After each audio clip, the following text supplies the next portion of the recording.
శుక్లాం బ్రహ్మ విచారసార పరమాద్యాం జగద్వ్యాపినీం వీణా పుస్తకధారిణీం అభయదాం జాడ్యాంధకారాపహాం హస్తే స్ఫాటికమాలికాం విదదతీం పద్మాసనే సంస్థితాం వందే తాం పరమేశ్వరీం భగవతీం బుద్ధిప్రదాం శారదాం. శ్రీ మహాగణాధిపతయే నమః. శ్రీ మహాసరస్వత్యై నమః. శ్రీ గురుభ్యో నమః. ప్రేక్షకులకందరికీ నూతన సంవత్సరము శ్రీ పరాభవనామ సంవత్సర ఉగాది శుభాకాంక్షలు తెలియజేస్తూ, ఈ సంవత్సరము మీ రాసులలో జన్మించినటువంటి వారికి, అంటే 12 రాసులలో జన్మించినటువంటి వారికి ఎలాంటి ఫలితాలు ఉండబోతున్నాయి అనేటువంటి విషయాన్ని మనం తెలుసుకుందాం. ఈ సంవత్సరము అంటే ఈ పరాభవనామ సంవత్సరంలో ముఖ్యమైనటువంటి గ్రహాల యొక్క స్థితి ఎలా ఉంది? ముఖ్యమైనటువంటి గ్రహాలు అనంటే మనం ప్రధానంగా గురు, శని, రాహువు, కేతువు, ఈ 4 గ్రహాలు సంవత్సర ఫలితం పైన ప్రభావాన్ని చూయించేటువంటి గ్రహాలు. అంటే ఈ 4 గ్రహాలు కూడాను ఒక్కొక్క రాశిలో ఎక్కువ రోజులు సంచరిస్తూ ఉంటారు కాబట్టి ఈ గ్రహముల యొక్క ప్రభావము రాశి పైన, ఆ రాశిలో జన్మించినటువంటి వారిపైన చాలా ఎక్కువగా ఉంటుంది. కాబట్టి సంవత్సర గోచార ఫలితాలు తెలియజేస్తూ ఉన్నప్పుడు ఈ 4 గ్రహాల యొక్క సంచారాన్ని మనము ప్రధానంగా తీసుకుంటాం. అయితే ఈ సంవత్సరము గురువు 5 డిసెంబర్ 2025 నుండి 1 జూన్ 2026 వరకు మిథున రాశిలో సంచరిస్తున్నాడు. తదనంతరం అంటే 2 జూన్ 2026 నుండి 31/10/2026 వరకు కర్కాటక రాశిలో సంచరిస్తున్నాడు. తదనంతరం అంటే 31/10/2026 నుండి 24/1/2027 వరకు సింహరాశిలో సంచరిస్తున్నాడు. అతిచార వశాత్తు సింహరాశిలోకి వచ్చి ఈ సమయంలో సింహరాశిలో సంచారం జరుగుతోంది. తదనంతరం అంటే 24 జనవరి 2027 నుండి 26/6/2027 వరకు మళ్ళీ కర్కాటక రాశిలోకి వక్రరీత్యా వస్తున్నాడు. ఈ విధంగా గురువు యొక్క సంచారము ఈ సంవత్సరము ఉంది. అంటే 3 రాశులలో గురువు సంచరిస్తున్నాడు.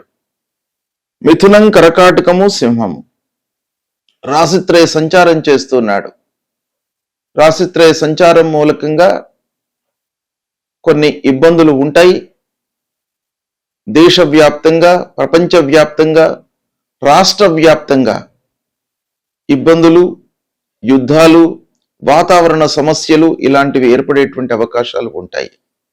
ఇక శని యొక్క సంచారాన్ని చూసినట్టయితే 29 మార్చి 2025 నుండి 3/6/2027 వరకు మీనరాశిలో సంచరిస్తున్నాడు. ఈ మొత్తం కాలం కూడాను మీనరాశిలో సంచరిస్తున్నాడు.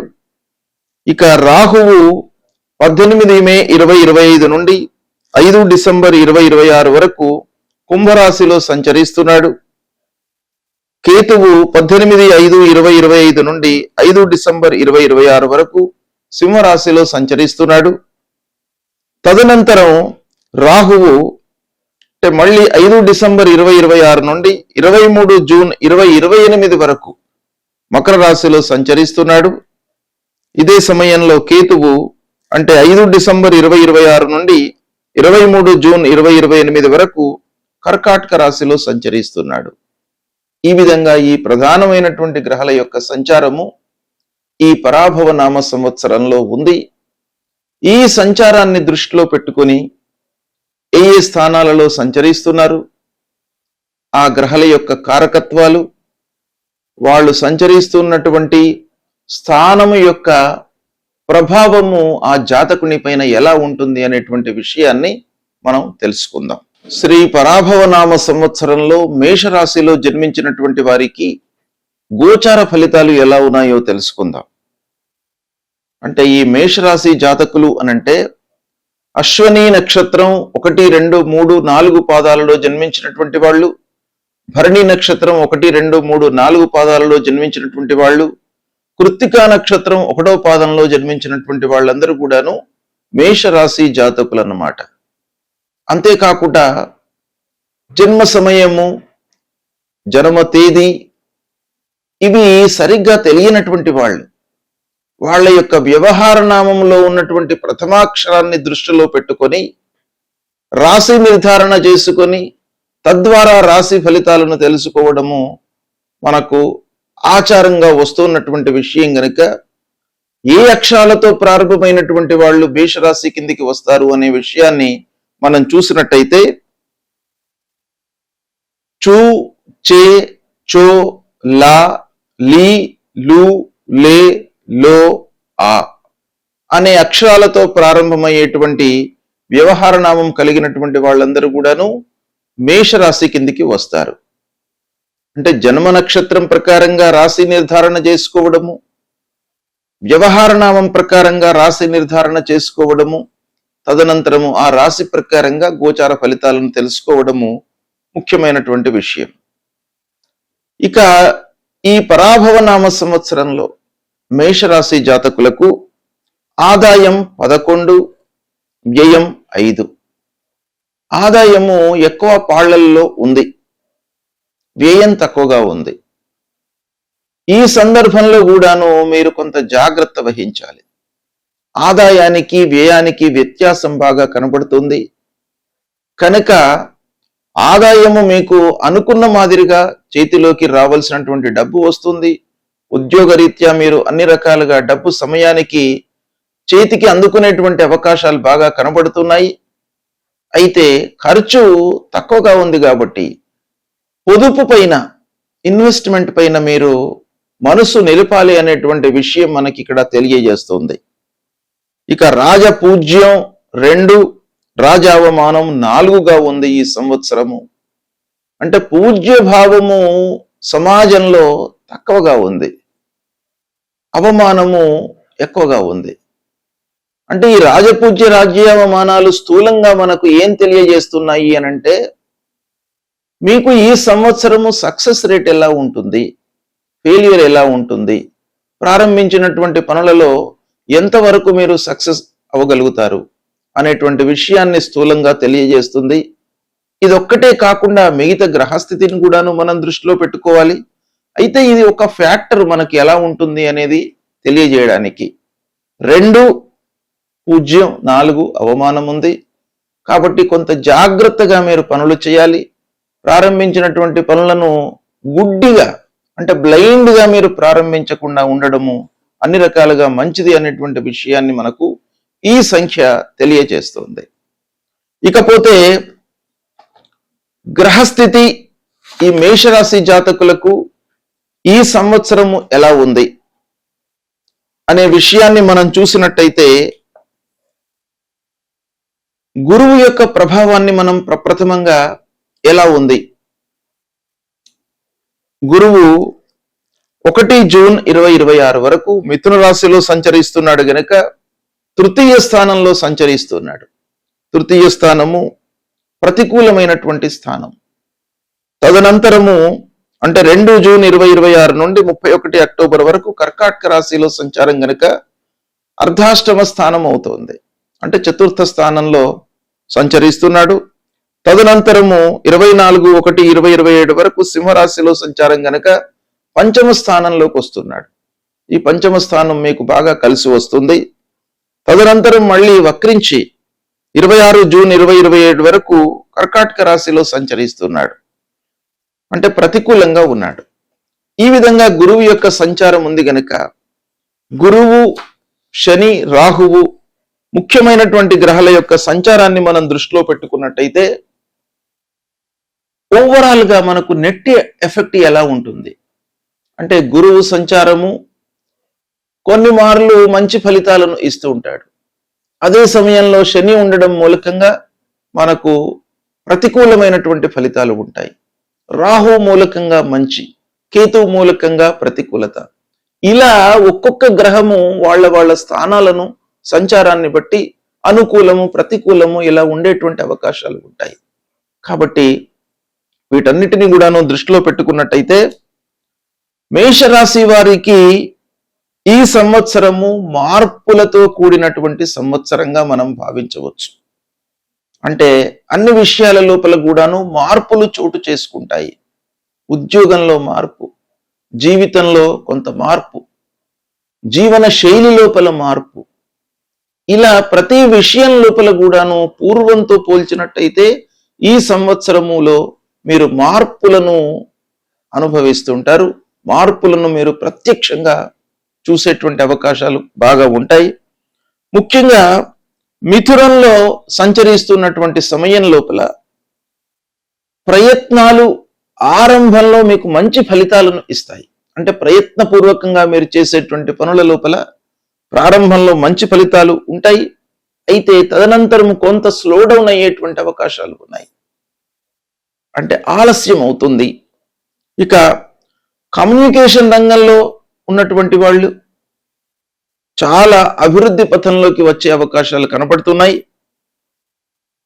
శిక్షణ అంటే వేరే వాళ్ళకి మనము శిక్షణ ఇచ్చేటువంటి తరగతులను రన్ చేస్తున్నటువంటి వాళ్ళు, ఏ రంగంలోనైనా కానివ్వండి, వేరే వాళ్లకు కోచింగ్ ఇస్తున్నటువంటి ఇలాంటి ఫీల్డ్స్ లో ఉన్నటువంటి వాళ్లకు బాగా కలిసి వస్తుంది.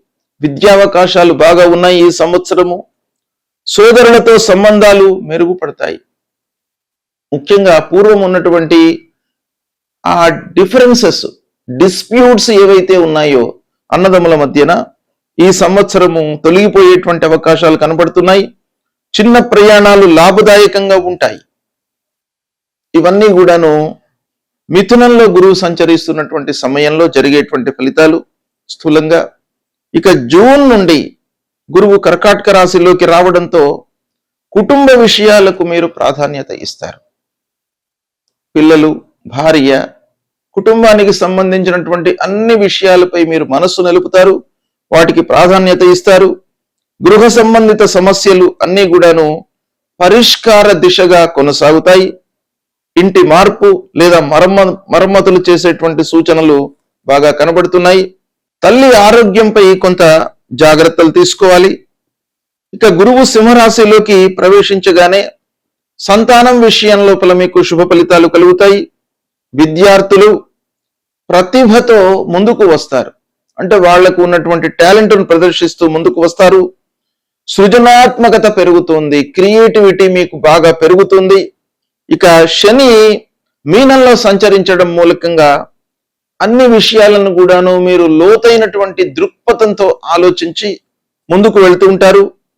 ఒంటరితనము అనిపించవచ్చు.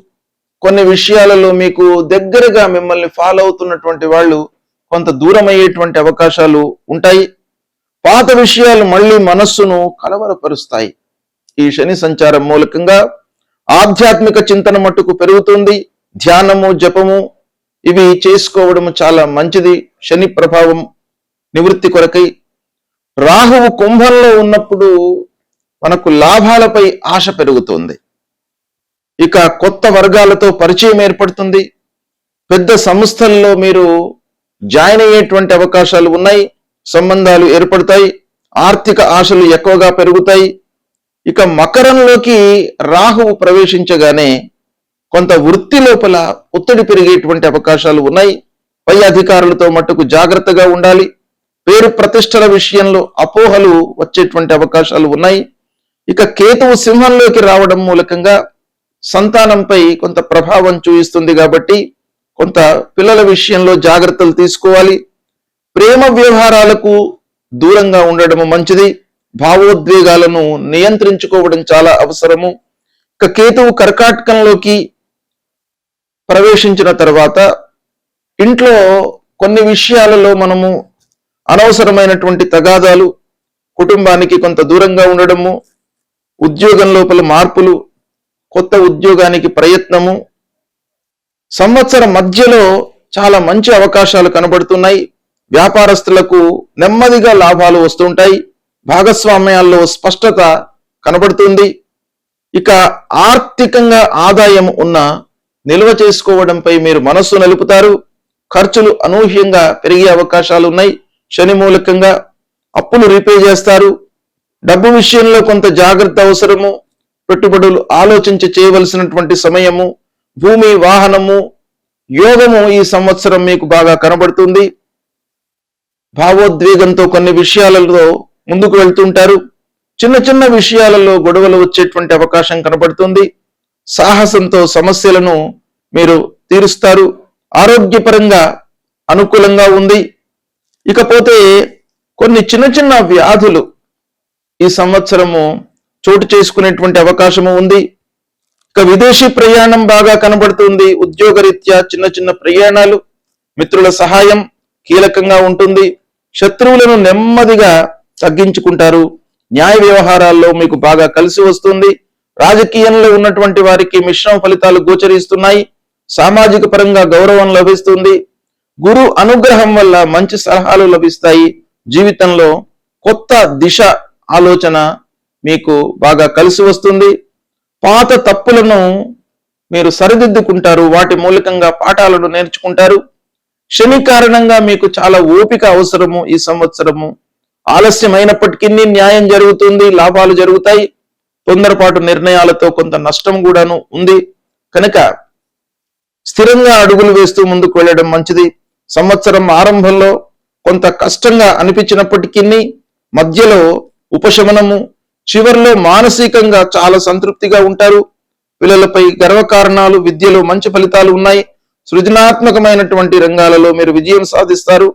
సంగీతము, కళలు, నాట్యము ఇలాంటి విషయాలలో మీకు బాగా కలిసి వస్తుంది. తీర్థయాత్రలు చేస్తారు. దాన ధర్మాలపై మనస్సు నిలుపుతారు. సేవా కార్యక్రమాలలో పాల్గొంటారు.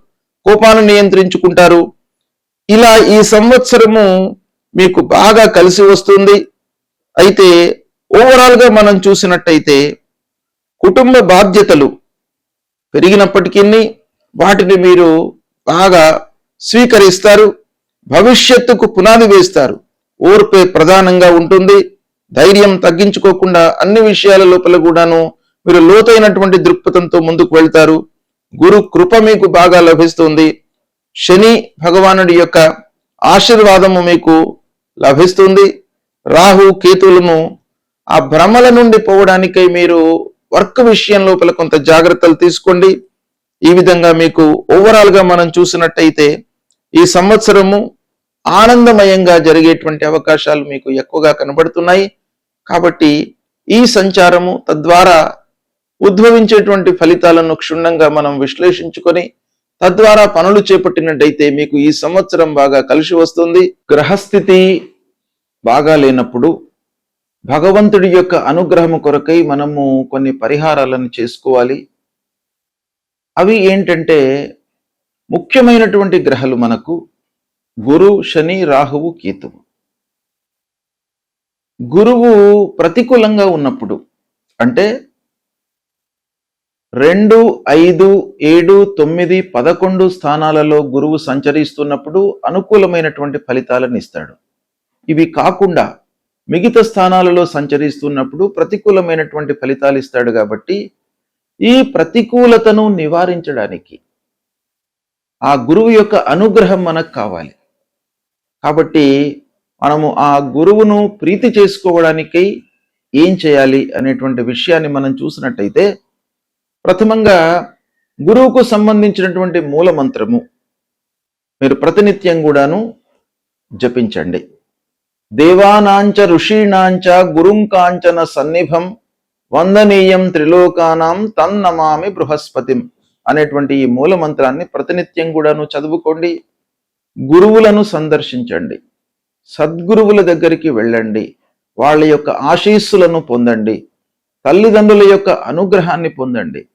తల్లిదండ్రులకు కావలసినటువంటి సపర్యలను చేస్తూ ఉండండి.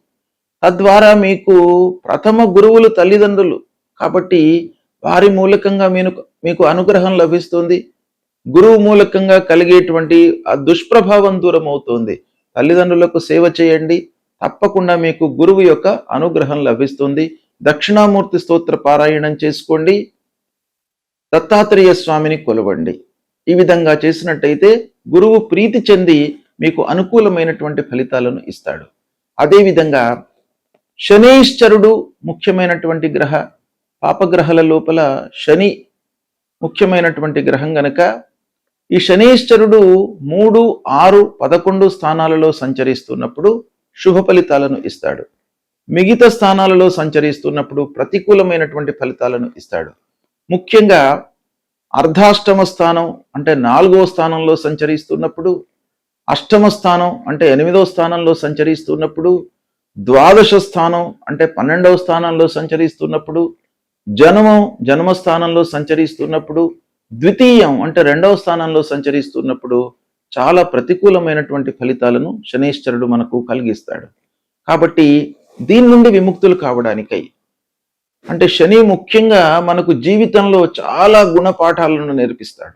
ప్రతి విషయం లోపల కూడాను ఆలస్యము, అనుకున్నవి కాకపోవడము, ఆర్థికమైనటువంటి ఇబ్బందులు, మనిషి లోపల ఒక లేజీనెస్ అనేటువంటిది క్రియేట్ చేయడము, ఇలాంటి ఎన్నెన్నో విషయాలపై శని యొక్క ప్రభావం ఉంటుంది. కాబట్టి శనిని ప్రీతి చేసుకోవడానికి మనం ఏం చేయాలి? ప్రతినిత్యం కూడాను శనీశ్వరుడికి సంబంధించిన మూలమంత్రాన్ని చదవండి. నీలాంజన సమాభాసం రవిపుత్రం యమాగ్రజం ఛాయా మార్తాండ సంభూతం తం నమామి శనీశ్వరం అనేటువంటి మూలమంత్రాన్ని ప్రతినిత్యం చదువుకోండి. ఆంజనేయ స్వామిని కొలవండి, ఆంజనేయ స్వామి దేవాలయానికి వెళ్ళండి, హనుమాన్ చాలీసా ప్రతినిత్యం కూడాను చదువుకోండి. ఈ స్తోత్ర పారాయణం మూలకంగా శనీశ్వరుడికి సంబంధించినటువంటి దుష్ప్రభావం దూరమవుతోంది. అదేవిధంగా రాహువు ముఖ్యమైనటువంటి గ్రహము. మన లోపల భ్రాంతి, భయము, ఆందోళన ఇలాంటివన్నీ కూడాను క్రియేట్ చేసేటువంటి ఒక తత్వం కలిగినటువంటి గ్రహము రాహుగ్రహం. ఈ రాహుగ్రహం మూలకంగా మనకు ఇబ్బందులు చాలా కలుగుతాయి. అంటే గోచార రీత్యా 3, 6, 11 స్థానాల్లో సంచరిస్తున్నప్పుడు రాహు మంచి ఫలితాలను ఇస్తాడు. కనుక ఈ స్థానాలు కాకుండా మిగతా స్థానాలలో ఉన్నప్పుడు మనము రాహు కొరకై పరిహారం చేసుకోవాలి. మూలమంత్రాన్ని జపించడం. అర్ధకాయం మహావీర్యం చంద్రాదిత్య విమర్దనం సింహిక గర్భ సంభూతం తం రాహుం ప్రణమామ్యహం అనేటువంటి మూలమంత్రాన్ని చదువుకోండి. ప్రతినిత్యం కూడాను అమ్మవారిని సేవించండి, దుర్గామాతను సేవించండి. దుర్గామాత గుడికి వెళ్ళండి. అమ్మవారికి ప్రదక్షిణాలు చేసినట్టయితే తప్పకుండా మీకు అమ్మవారి యొక్క అనుగ్రహము, రాహువు యొక్క అనుగ్రహము లభిస్తుంది. తల్లిని సేవించండి. మాతృమూర్తిని సేవించినట్టయితే రాహు మూలకంగా కలిగేటువంటి దుష్ప్రభావము మీకు 200% దూరం అవుతుంది. అదేవిధంగా కేతువు 3, 6, 11 స్థానాలలో శుభ ఫలితాలను ఇస్తాడు. అవి కాకుండా మిగతా స్థానాలలో సంచరిస్తున్నప్పుడు పరిహారం చేసుకోవడము మంచిది. మరి కేతువుకి ఏం చేయాలి ఈ మూలమంత్రము అనంటే, ఫలాశ పుష్ప సంకాశం తారక గ్రహమస్తకం రౌద్రం రుద్రాత్మకం ఘోరం తం కేతుం ప్రణమామ్యహం అనేటువంటి ఈ మూలమంత్రాన్ని ప్రతినిత్యం కూడాను చదువుకోండి. గణపతిని సేవించండి, ఆటంకాలు లేకుండా ఉంటాయి. మీకు విరక్తి భావన కలగకుండా ఆ కేతువు మిమ్మల్ని కాపాడుతాడు.